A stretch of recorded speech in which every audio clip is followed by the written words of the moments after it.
All right, let's jump right in.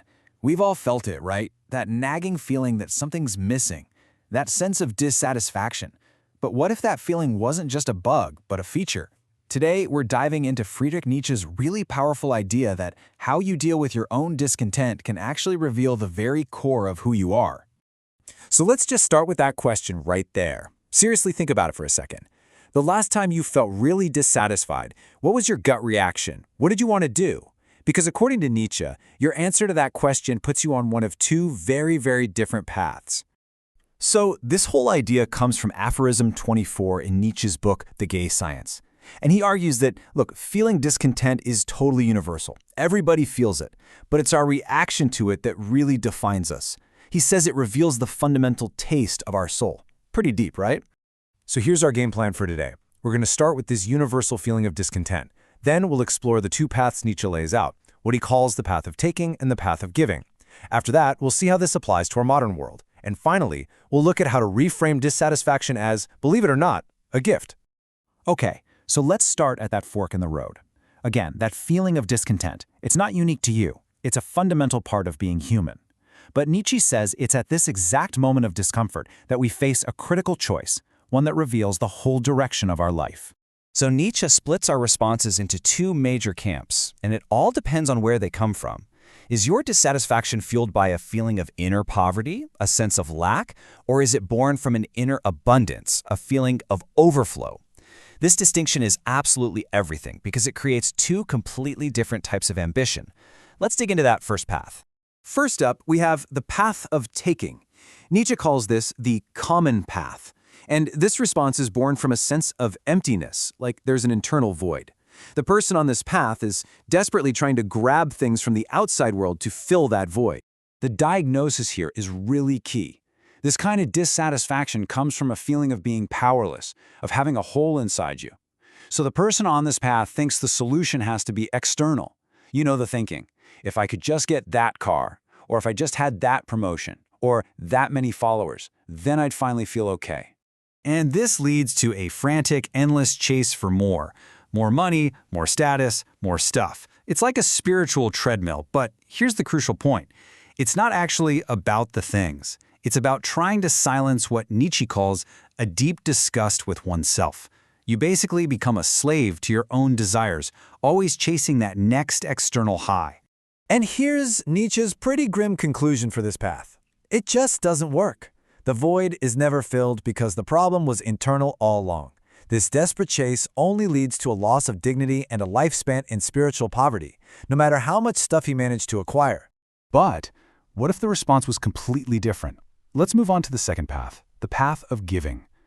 Nietzsche saw this as the path of the noble soul, a really powerful and creative response to that exact same feeling of inner tension. You see, for this person, dissatisfaction isn't a void, it's an overabundance.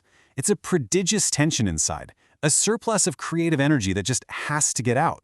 The goal isn't to fill a hole, it's to channel a flood. So instead of taking from the world, this person gives to the world from their own surplus.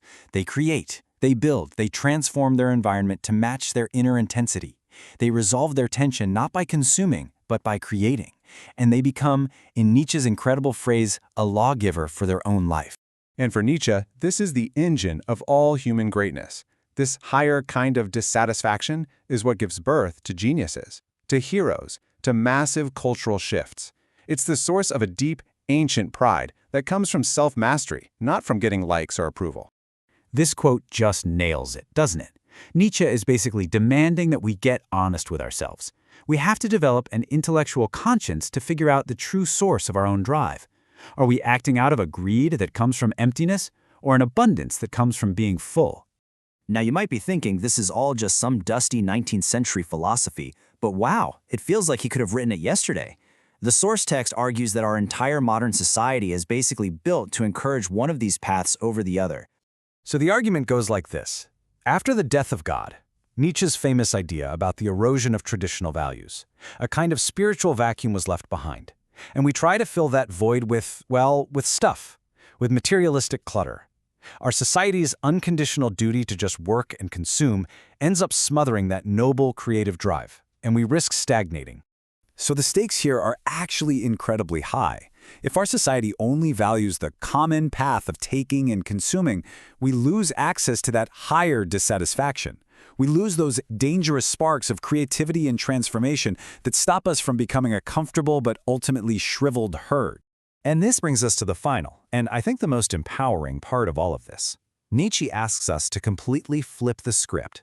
What if dissatisfaction isn't a problem to be solved, but a powerful gift to be used? This is really the heart of the book's title, The Gay Science, which you can think of as a joyful wisdom. It's not about finding some permanent state of happiness or comfort. It's about learning to see your inner turmoil not as some clinical issue to be medicated, but as the raw material for your own growth and creativity. This is the ideal of what Nietzsche called the free spirit. This is a person who doesn't run from discomfort, they actually seek expansion. They learn to have a playful relationship with their inner demons, channeling that energy into making something new. Their sense of power comes from within, and it's totally independent of what they own. The ultimate destination on this path is what Nietzsche called amor fati, a love of one's fate. Now, this is way more than just accepting things. It's an enthusiastic embrace of everything in your life, the good, the bad, the struggles. It's about loving those struggles because you recognize them as the very fuel that made you who you are. So to bring it all home, the goal of life in this worldview isn't to find some quiet, peaceful state of contentment and just stay there.